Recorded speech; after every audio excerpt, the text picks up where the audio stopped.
Hello, welcome to the Brazilian Health Nut Show. Here you will find cutting-edge information provided by the best experts in the world so you can learn how to burn fat for the rest of your life. Bruno de Gama is the Brazilian Health Nut in a mission to solve the problems you have when trying to lose weight forever. He is a nutritional therapy practitioner, a certified personal trainer, and a holistic lifestyle coach by the Czech Institute. Don't forget to say hello and sign up to our free newsletter at www.brazilianhealthnut.com. Let's go. All right. Thank you so much for being here, Damon. I appreciate the opportunity to talk to you today. Why don't you talk a little bit about your story? Like, how did you come from little Damon to being a producer, director, and an actor on this new documentary? How did it happen? Well, really, I guess I've been an actor for about 10 years and really didn't have much interest in food or nutrition, really. I didn't take much care of my body. I was probably a typical male in his early 20s and stuff, just felt quite invincible and, smoking a pack of cigarettes a day and drinking Coke and drinking a lot of alcohol and thinking that that would be fine and that I'd last forever. And then in my late 20s, I was lucky enough, I think this often happens with men, that just in the nick of time they meet a really good woman, and that woman kind of almost saves them from the brink of self-destruction. And for me, when I met my girlfriend, I knew straight away when I met her that she was a pretty special person. She was very healthy. She lived a very clean lifestyle, and I kind of knew that if I was going to sort of have a shot at staying with her, that I'd have to change some of my habits. And I guess really in a bid to impress her and try and make the relationship work, I started eating healthy, and I'd never done that before in my life. And it was pretty difficult in the first couple of weeks. Things tasted pretty bland, but because I was in love and trying to impress her, I pretended to really enjoy them. But then I just noticed that I started feeling completely different, mainly in my moods throughout the day. I just felt more consistent. I wasn't getting that kind of mid-afternoon slump. I started losing a bit of weight. But more than that, I guess I just kind of regained some vitality. I guess I was clearer in my thinking. My eyes were brighter. People started commenting on how different my skin looked. In fact, how different I looked in general. And I thought, wow, that's really interesting. I really had no idea just how powerful food could be in the way that it affects you. Yeah. So that's so true. That's really how it started. And I didn't think much of it. And for the next few years, I just, as our relationship grew, I just got used to that way of living and really enjoyed it and just cut out all those things that I'd, consumed so much of growing up. Yeah, that's so true. Even with myself, I've always been healthy. But when I started learning everything that I know nowadays, regarding food and lifestyle as a general, I just started feeling better in overall, like energy, like you said, the mental clarity. I lose weight whenever I want. It's super easy nowadays to have control over my health. And so, it's crazy, the power of nutrition and lifestyle as a general. So I think too, there's so much discussion around about, I think, probably for the last 30 years, we've put this real emphasis on weight, and being healthy is being skinny and whatnot. But I think, we're starting to shift and realize that if you're striving purely for weight loss, then you kind of rule out a host of other benefits that happen. And I think more and more, if people can aim for wellness or that vitality, then quite often the weight will happen just by the fact that you're giving that a go. And I think that's what's important, is that you can, this is just as much about mental clarity and your moods and how you feel as a person as it is with how much weight you've got on. And I think people are starting to understand that food it's not just calories. We've kind of pushed this message that it's all about calories for so long, and it's a very simple, and it's almost ludicrous to look at food as just calories, as you probably know. Food is far more than that. It's information. Can you talk a little bit more about this conception? I see all the time, people talking about this calories in, calories out. It's just about exercising more and eating less to be healthy. Can you expand a little more on that topic? Well, I think we need to understand that has been a dogma that really suits the food industry, because if it is just about calories in and calories out, then it actually deflects any responsibility from the food industry. They say, if you get fat and sick, it's not our fault. You must have not counted calories properly, so too bad, you're the victim.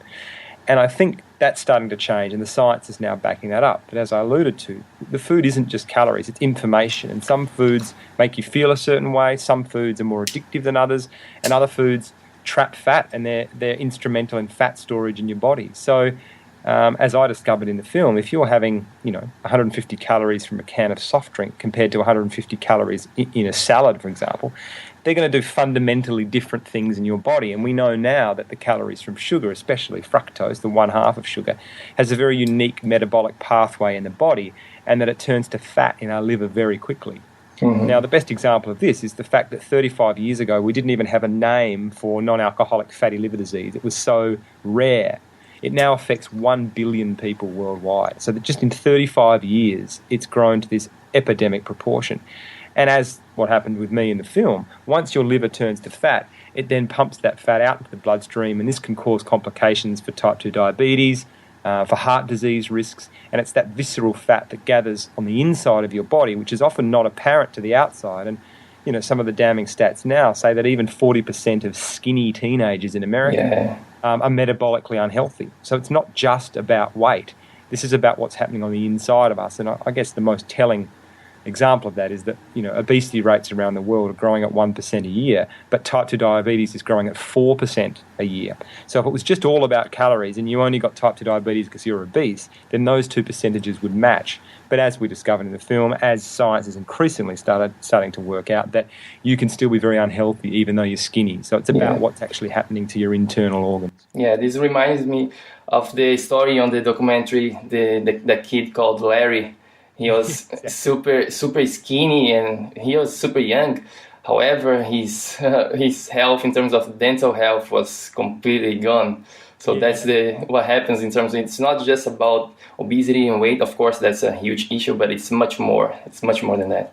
Well, that's right. And there was a pretty important study only done this week, actually, one of the first of its kind, where they took a lot of obese children and they kept the same amount of calories, and they were still giving them kind of junk food, but they replaced the sugar from the calories with other starches. So, the same matched.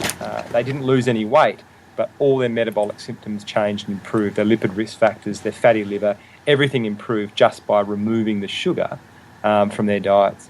Mm-hmm. So you improved your health because of your girlfriend, pretty much, on the beginning. And why did you decide to do the movie? Did you wake up one day and okay, I want to do a movie about sugar? How did it happen?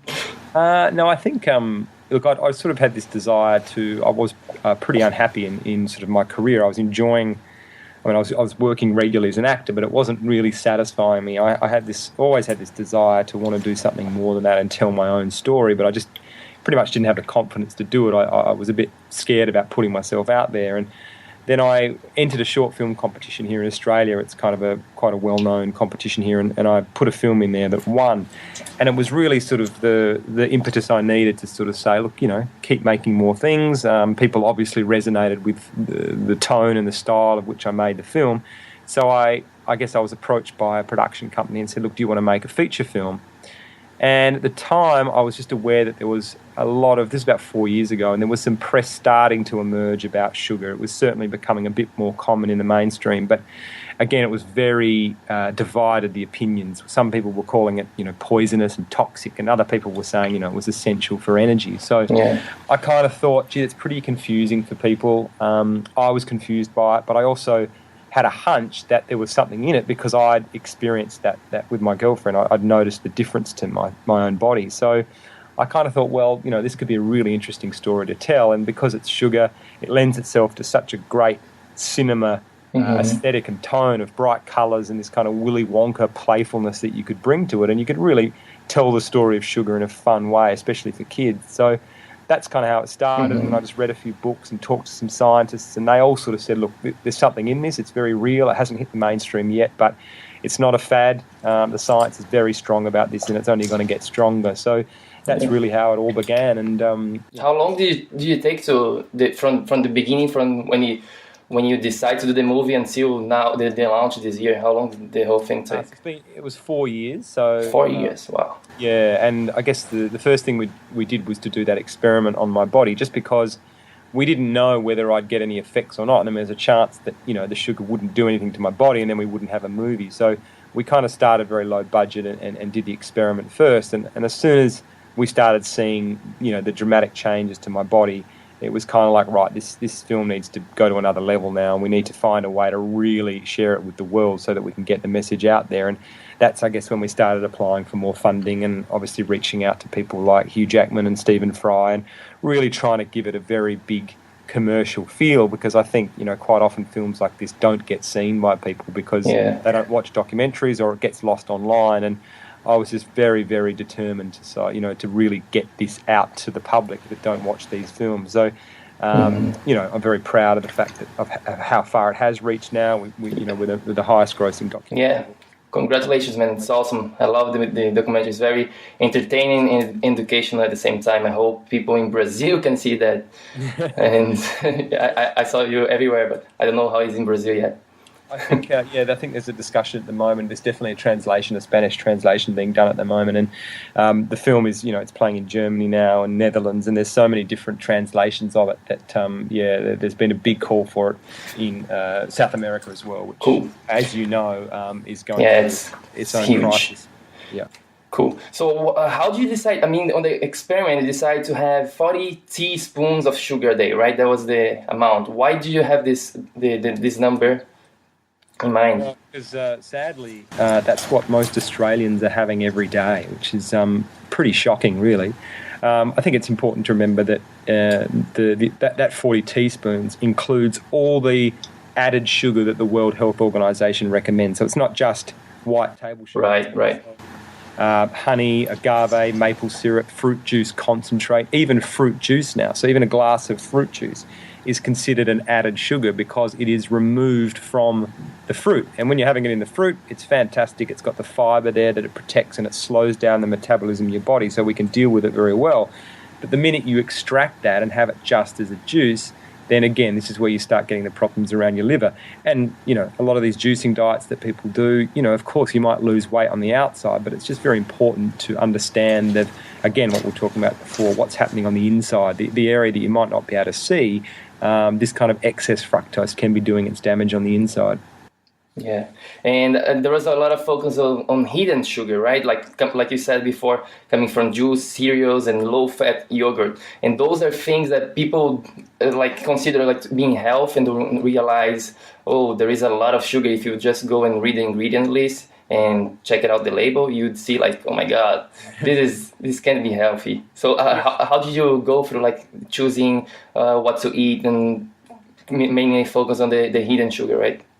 Well, I guess that I think we all understand that, if we have too many Coca-Colas and chocolate bars and donuts, we kind of already know that they're treats. And if we're going to have those all the time, it's not going to do us any favours. But I was walking down the supermarket aisle and it was a time when I was thinking about the narrative and how to tell the story. And I just picked up a can of tomato soup, and I looked at the back and did the maths on the label and realised that it had 8 teaspoons of sugar in it. And I thought, I don't think many people would know that, a can of tomato soup has as much sugar in it as a can of Coke. It's not something we think of as having sugar in it. It's a savoury thing that you have at dinner time. So I guess I thought, I wonder if I could get to the 40 teaspoons a day that most Australians are having without actually having any junk food like, chocolate or ice cream or soft drink.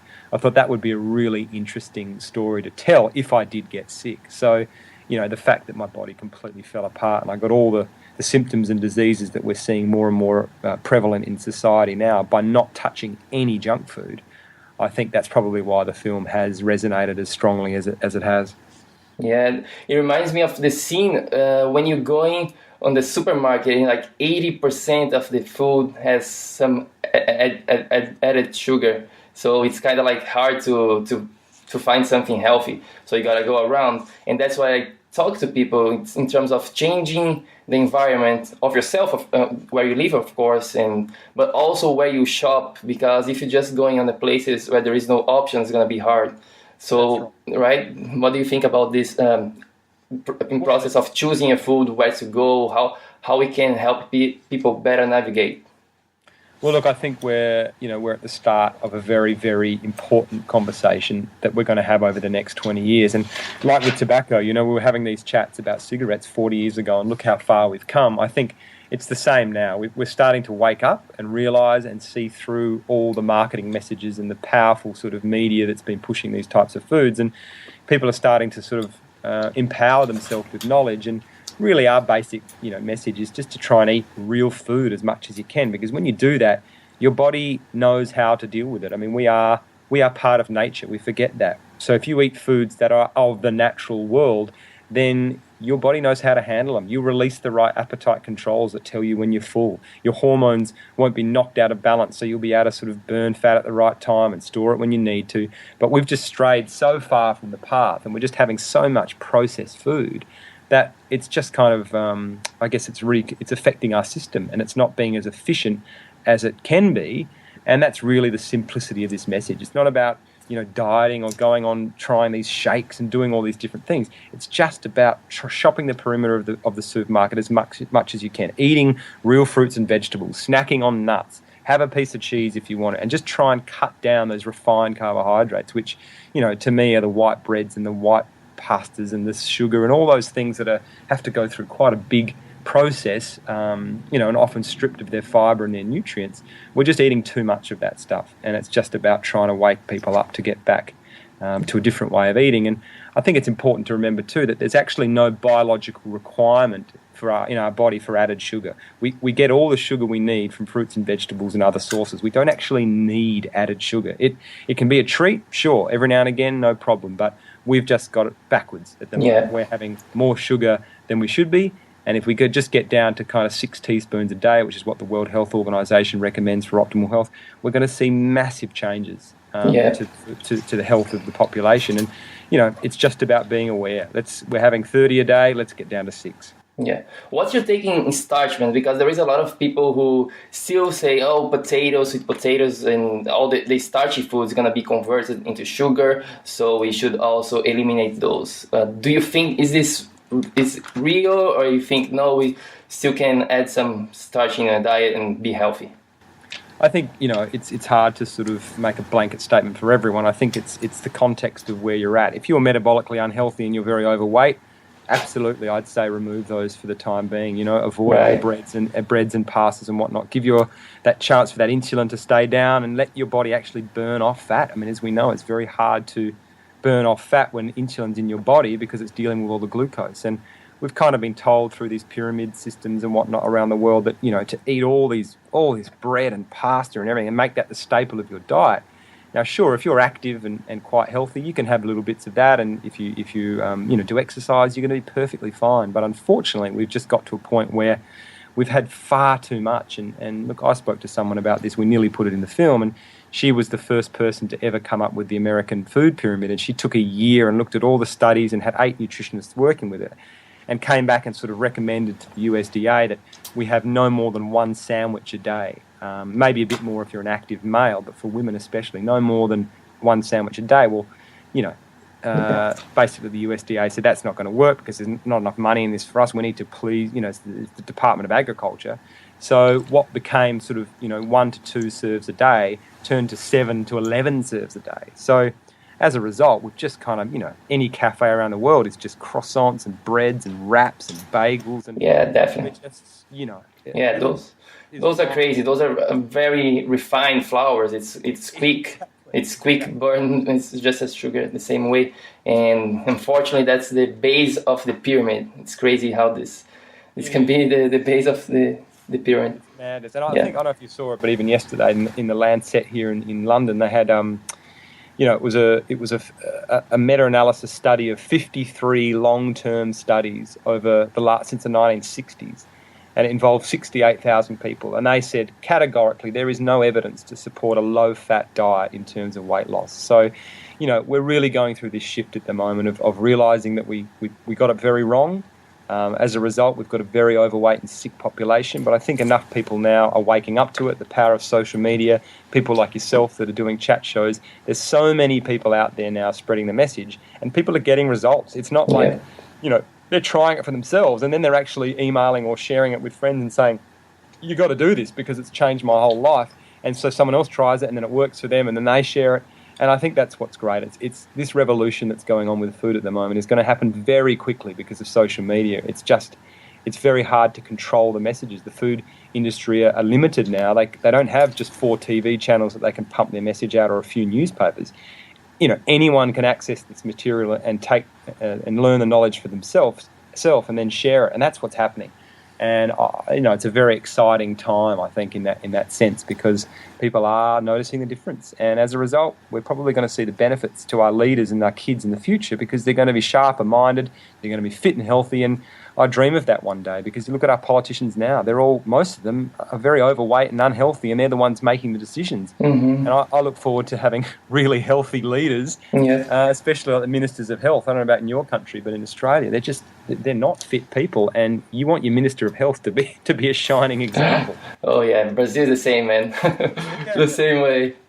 It's crazy. Every time I go back, I observe people all the time. So I'm in the airplane or in the airport when I get home and just looking to people, and I see not just obesity. Of course, there is a lot of overweight people, but energy. You're looking into their eyes, and the energy is not there. There is something lacking.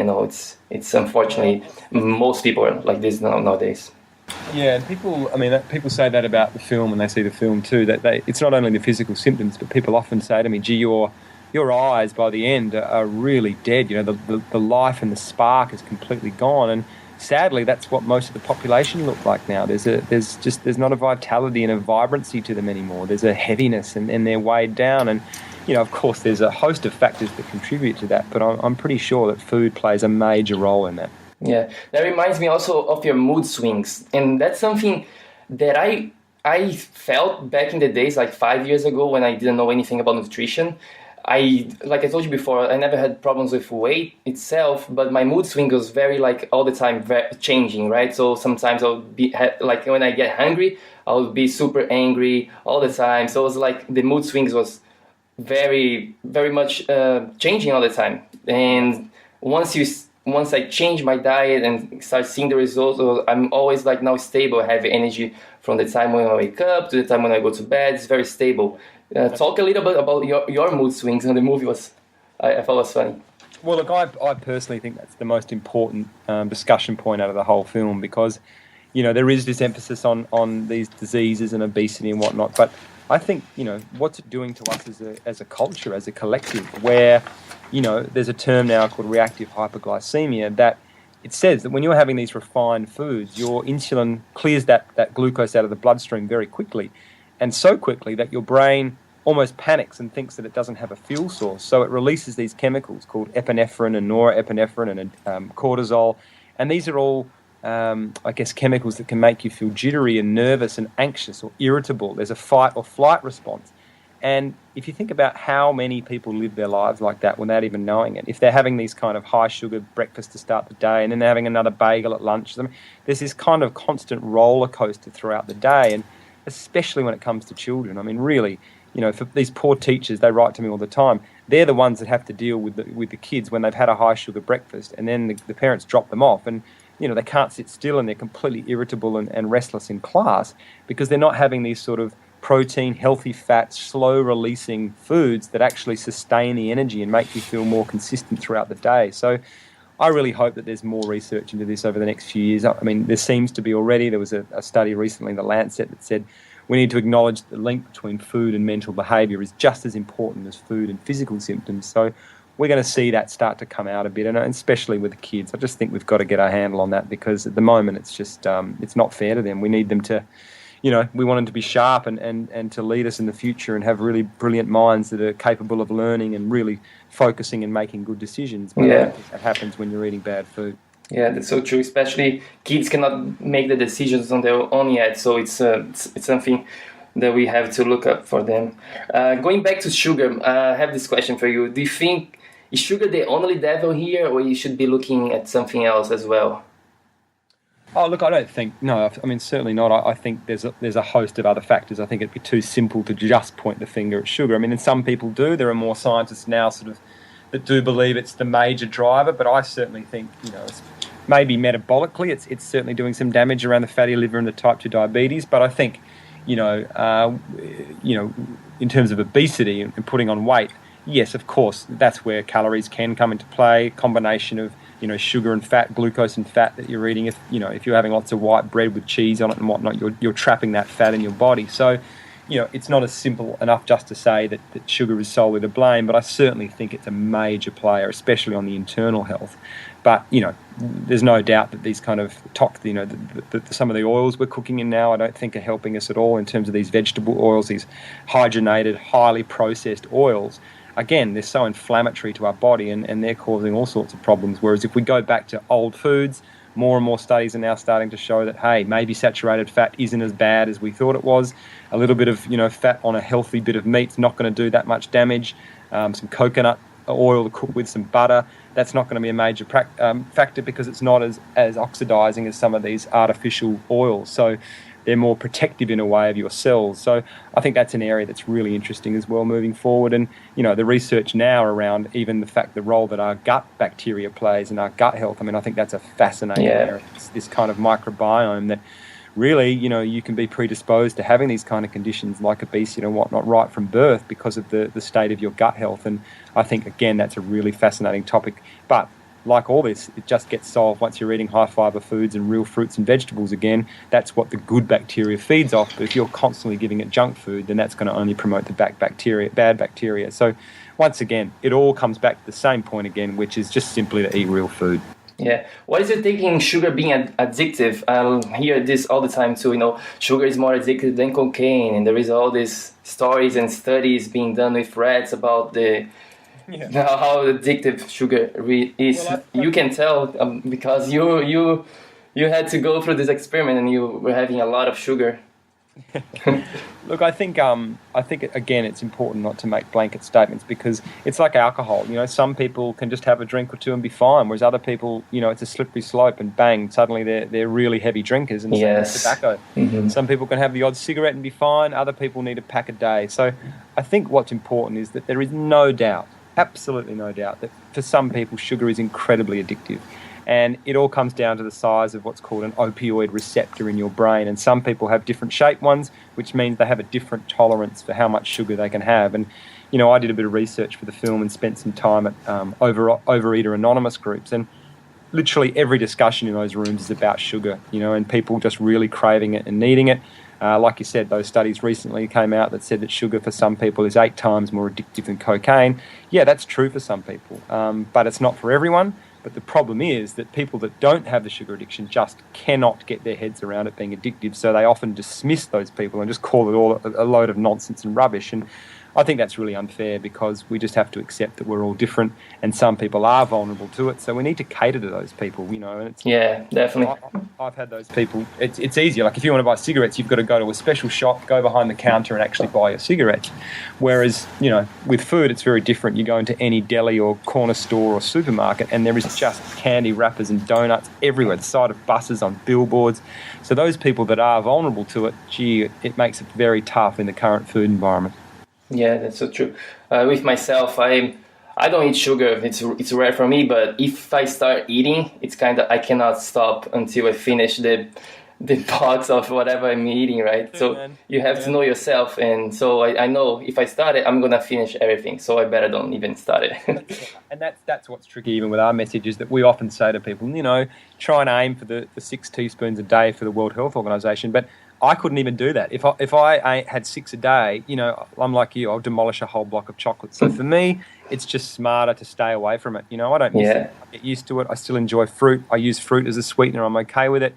But if I have any refined sugar and whatnot, it just, I feel it the next day and I want more the next day. So, not everyone's like that, as I said, but I think there are people out there that can relate, and definitely I would recommend for them to sort of stay right away from it. Mm-hmm. Correct. Angel Keys, man, what does it come to your mind when you hear this name? The first thing is probably just flawed science. I think the problem was that, even himself has admitted now that, that the fact that this one study, this single study, had such a profound impact on the health of us that, and really, if you look at the real study, he only handpicked 7 countries to get his results, whereas there was actually studies done in 22 countries. And if you put all those 22 together into the mix, you get a very different outcome of the study. So I think it's unfortunate because, it's almost become dogma. And, whenever dogma is based on one study, there should be some concern. But I think that, again, is starting to change now. I think even Ansel Keys himself, even admitted later in life that he'd like to redo it and it probably wasn't as accurate as everyone thought it was. So, again, it just takes a long time for a culture to shift a very strong-held belief. We've got dietitians all around the world that have been taught this stuff. We've got doctors that have been taught this stuff. And, they're going to be reluctant to change that message because a lot of them have been telling this to their patients for years. And, we even found that doing the screening of the film. Quite often I've done, about 91 different Q&As around the world for it now. And some people get very emotional and very angry. Some get upset and cry in the room. Even some doctors very, very angry because, they were told something different and they've been prescribing something different for 50, 60 years. Yeah. And, that's tough to hear sometimes because you were only doing what you were told. But I think to move forward quickly, we need to kind of accept at a government level and a science level, the dietitian level, that things are changing and this new science is telling us something different, and we need to start implementing that for the sake of our health of our kids. Yeah, we have to be more open-minded to what's coming out of the new research and also looking back into the history. If you just look back at what we used to eat, and you'd realize, it's not that difficult to just eat real food. That's right. There's a great one of those kind of Facebook posts that goes around and it says, organic, what your grandparents used to call food. That's fantastic. Yeah. Exercise. I remember watching the documentary. You didn't change your exercise routine, right? No, that's right.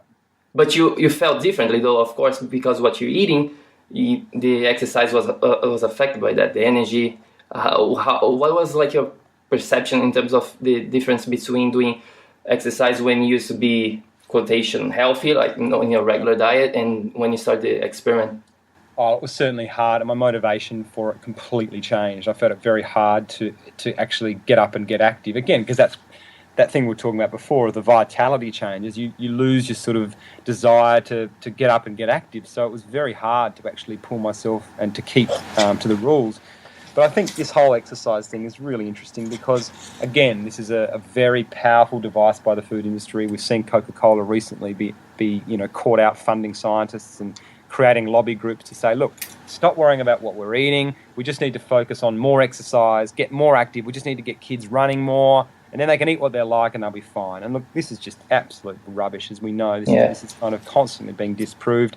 In fact, I just got approached recently by some guys that run the CrossFit organisation in the US, which is, a huge worldwide movement. They have the CrossFit gyms, and he's actually taking on Coca-Cola because of these claims at the moment. And his argument is, look, he's trained hundreds of thousands of people, and he's seen with himself that you cannot outrun a bad diet. You can exercise all you like, but if you're still eating junk food, you can't run it off, And I think we just need to get our heads around the fact that it isn't all about, eat what you like and then burn it off.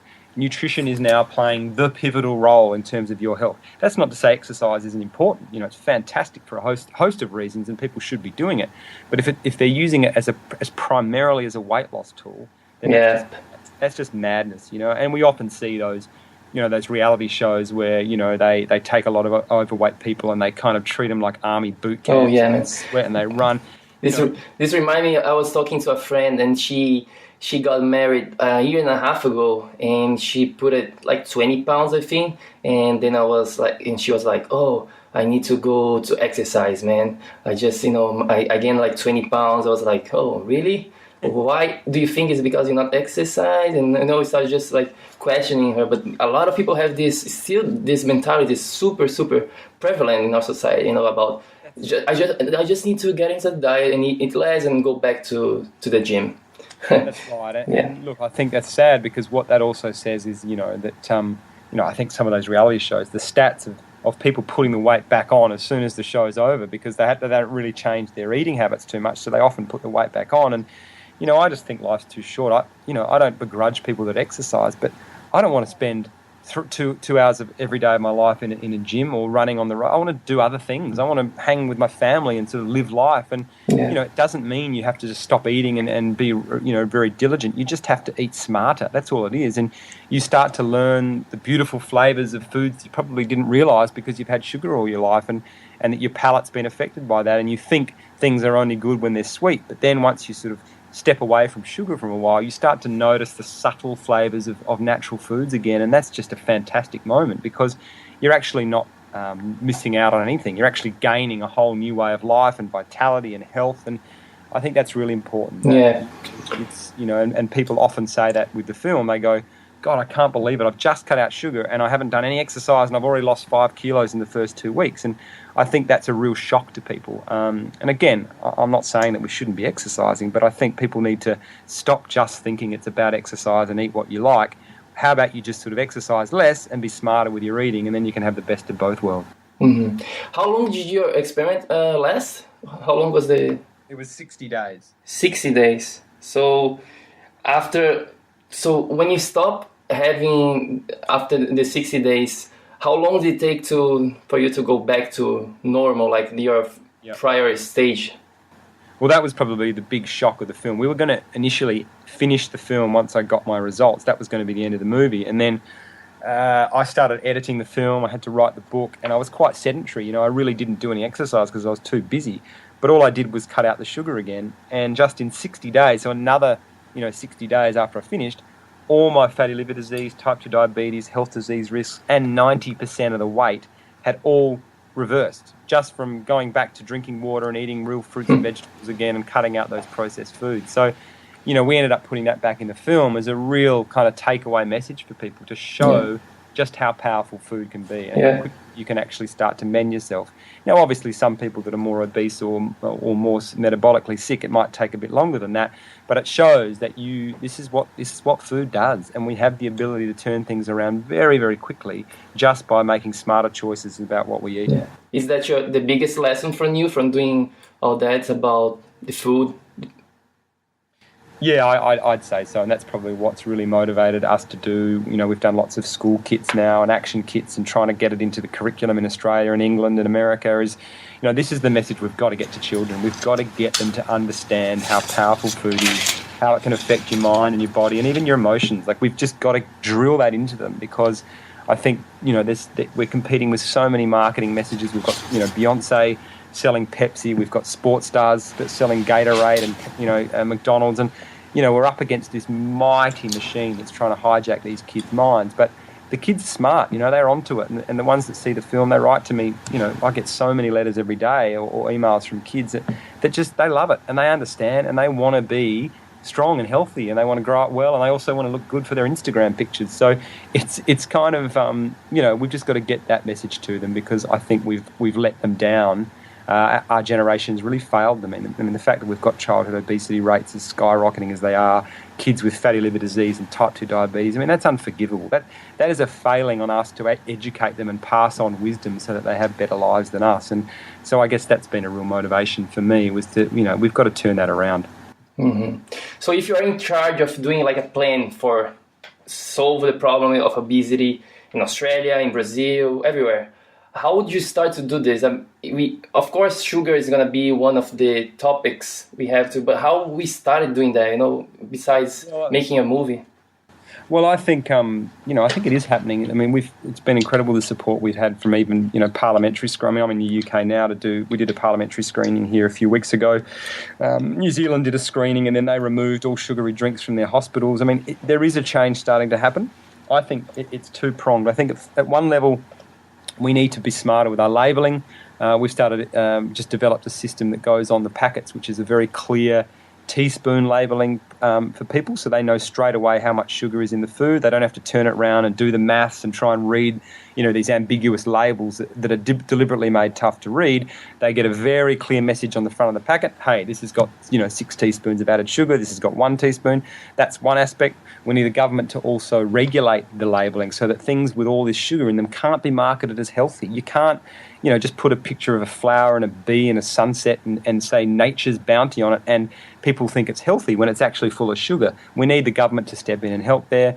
And look, there is discussion of a tax at the moment, and it's a tricky one. I'm not a big fan of any particular tax, but I think if we use it in the right way and we try and reverse the system, because if we were going to move to another planet now and start the health system and start how would we talk about food, I would say the cheapest things need to be the healthiest things, like fruits and vegetables and whatnot, and you make the sugary things a treat. And if you want that treat, you've got to pay more for it. But at the moment, it's completely around the wrong way. So perhaps down the track a tax can help that in the sense that saying, right, let's tax all these sugary foods, but as long as that money goes directly into subsidising fresh fruits and vegetables, so they become cheaper for lower socioeconomic areas, for hospitals, for schools, for children, so that they can actually be cheaper than the sugary things. That, for me, would be the dream. I think we will get there. It's just going to take a bit of time because there's so much industry involvement that, unfortunately, are stopping the decisions being made quickly by the government. They take so much of their money from the food industry. The sugar industry is the biggest donator to Congress campaign coffers in America. That's the problem we've got at the moment. It's all very intertwined. There's lots of people making lots of money off the food industry, and so it's going to take a while for the people's voice to be heard. Cool. Yeah. So people are motivated now. They listen to you talking about all of that. And what one thing you think they should do right now? One action step towards improving their health, losing weight, getting better? Well, I think the best thing to do is kind of empower yourself with the knowledge and wake up to, really understand what foods you're putting in your body, in your mouth. And it's not hard to do now. There's so many different ways to get educated. We often tell people that, the first thing to do with sugar is when you read a nutrition label, when you turn it around, know that 1 teaspoon of sugar equals 4 grams. So if you see on a soft drink, it says 20 grams of sugar, divide that by 4 and you get 5. So you know that there's 5 teaspoons of sugar in that packet. And then you think, well, would I have 5 teaspoons in my cup of tea? Probably not. So why am I going to have it in this juice bottle? Why am I going to give it to my kids? And once you start doing that and you start noticing where sugar is, most people it completely blows their mind because they just start noticing how much they're eating. And they're going, God, I'm having 45 teaspoons a day eating just these healthy foods. And then I might have a piece of cake or something at the end of the day. And you can start to see just why you're eating so much sugar. And, it's tricky for some people at the start, but once you sort of, you change your thinking around it, as you would have experienced, before you know it, you're feeling very different. And so you don't want to stop because you're noticing the benefits. Cool. Yeah, looking for the hidden sugar. That's a very good one. And so what's next for you now that you have your movie? It's going super well. What's the next project? The next project I think it's just going to have nothing to do with food. Look, it's tricky because you got sick from food. No, it's tricky because there's so many things that are, so many great things that have happened because of the film. And we have got a lot of programs running for the school, and I'm actually in London now to meet up with Jamie Oliver and his people and talk about putting it into the UK schools. And so all that stuff's still going to go on, and that's not going to stop in a hurry. I feel very proud with what we've achieved and very excited about what we can still do moving forward. Because again, we're at the beginning of this conversation, but by the same time, I'm really excited. I learnt so much making the film, and I'm very excited to make the next film. And I'm just exploring a couple of topics at the moment, because I guess I've seen firsthand what film can do and how it can impact people's lives and affect policy and whatnot. And that really excites me. So I've got a couple of good ideas for the next thing that I think might really help people, and I'm just sort of starting to develop that now. Mm-hmm. Cool, man. Good luck with everything. Where people can find more about your movie or what you're doing now? Is that a place for you? The